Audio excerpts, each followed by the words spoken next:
ગુજરાત હાઈકોર્ટમાં ભરતી બહાર પાડવામાં આવી છે। ધોરણ 10 પાસ આઈટીઆઈ કરેલું હોય વાયરમેનની પોસ્ટ ઉપર જગ્યા છે। તો આ વિડીયોમાં આપણે સંપૂર્ણ વિગત ગુજરાત હાઈકોર્ટમાં વાયરમેન ગ્રુપ સી ની ભરતી છે 2026માં જે બહાર પાડવામાં આવી છે। નમસ્કાર મિત્રો, આજે આપણે જોઈશું ગુજરાત હાઈકોર્ટ દ્વારા બહાર પાડવામાં આવેલી વાયરમેનની ગ્રુપ સી ની જે ભરતી છે એના વિશે સંપૂર્ણ માહિતી। જો તમે આઈટીઆઈ અથવા વાયરમેન ક્ષેત્રમાં અભ્યાસ કર્યો હોય, સરકારી નોકરી મેળવવાનું સપનું હોય તો આ ભરતી છે તે તમારા માટે ખૂબ જ ઉપયોગી બનશે। એ પહેલા આપ સર્વે મિત્રોને વિનંતી કે તમે અમારી ચેનલ સબસ્ક્રાઇબ ન કરી હોય તો અવશ્ય કરી લેજો, જેથી તમને અમારી ચેનલની વિગત છે તે સંપૂર્ણ મળી રહે। હવે આ હાઈકોર્ટની ભરતી વાયરમેનની છે એ કોણ બહાર પાડે, તો આ ભરતી ગુજરાત હાઈકોર્ટ દ્વારા બહાર પાડવામાં આવી છે। ગુજરાત હાઈકોર્ટ રાજ્યની સર્વોચ્ચ ન્યાયિક સંસ્થા છે। અહીં મળતી સરકારી નોકરીમાં સારો પગાર, સ્થિર કારકિર્દી અને અન્ય સરકારી લાભો મળે છે।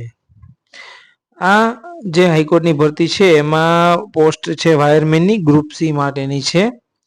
વાયરમેનનું મુખ્ય કામ છે ઇલેક્ટ્રિકલ વાયરિંગ જાળવવું, વીજળી સંબંધિત ખામી દૂર કરવી, ઇલેક્ટ્રિકલ સાધનોનું મેન્ટેનન્સ, કોર્ટ બિલ્ડિંગમાં ઇલેક્ટ્રિકલ સિસ્ટમનું સંચાલન।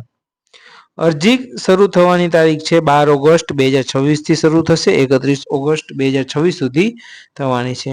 આ સમયગાળા દરમિયાન ઉમેદવારોએ ઓનલાઈન અરજી કરવાની રહેશે। છેલ્લા દિવસની રાહ ન જોવી, કારણ કે વેબસાઇટ ઉપર ટ્રાફિક વધતો હોય છે, એટલે વહેલા તે પહેલાના ધોરણે અરજી કરી દેવી। અરજી ગુજરાતના હાઈકોર્ટની ઓજાસ પોર્ટલ ઉપર કરવાની, hcojas.gujarat.government.in ઉપર કરી શકશો। અરજી માત્ર ઓનલાઈન જ ફોર્મ ભરવાનું છે।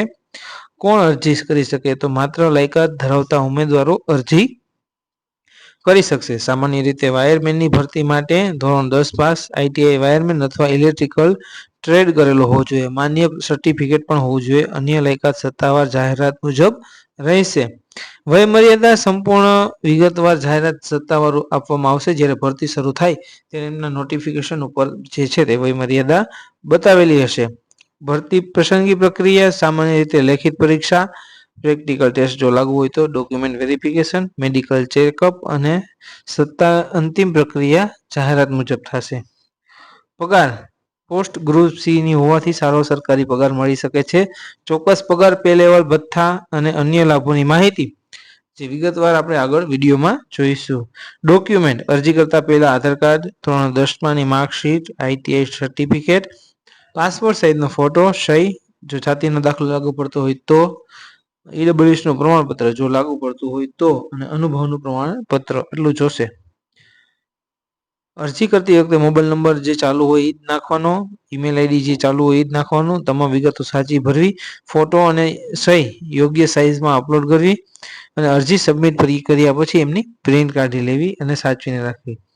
મિત્રો, હાલમાં અરજીની તારીખ જાહેર કરવામાં આવી છે। વિગતવાર જાહેરાત અરજીની શરૂ થયાના એક દિવસે જ ઉપલબ્ધ થશે, ત્યારે એમાં મળશે કુલ કેટલી જગ્યા, કેટેગરી મુજબની જગ્યાઓ, લાયકાત, ઉંમર મર્યાદા, અરજી ફી। તો આ છે ગુજરાત જેવી પ્રતિષ્ઠિત સંસ્થામાં નોકરી કરવા માટે એક સુવર્ણ તક કહી શકાય। મહત્વપૂર્ણ તારીખ તમને જણાવી દઉં કે 12 ઓગસ્ટ 2026 થી ઓનલાઈન ફોર્મ ભરવાનું શરૂ થવાનું છે। 31 ઓગસ્ટ 2026 સુધી તમે ફોર્મ ભરી શકશો। તો આ માહિતી તમને ઉપયોગી લાગી હોય તો વિડીયોને લાઈક કરજો, શેર કરજો અને આવી સરકારી ભરતી અને યોજનાની માહિતી માટે તમે અમારી ચેનલ સબસ્ક્રાઇબ કરવાનું ભૂલશો નહીં। Thank you. તમે આ વિડીયો જોયા બદલ આપ સૌનો ખૂબ ખૂબ આભાર। મિત્રો, કોઈ પણ સરકારી યોજનાની ભરતી અને સરકારી યોજના વિશે જાણવા માટે માત્ર તમે યોજનાનું નામ લખી અમારો જે નંબર આપેલો છે 9429583042 આ નંબર ઉપર વોટ્સએપમાં મેસેજ કરશો એટલે તમને એમની સંપૂર્ણ જે ભરતી છે કે યોજના હોય એમની લિંક આવી જશે। અમે વિડીયોના માધ્યમથી તમને લિંક આપી દઈશું। તો આ વિડીયો તમે અત્યાર સુધી સાંભળ્યો બદલ આપનો ખૂબ ખૂબ આભાર। ફરી મળીશું નવી યોજના, નવી ભરતી સાથે। તો ચાલો મળીએ આવતા વિડીયોમાં।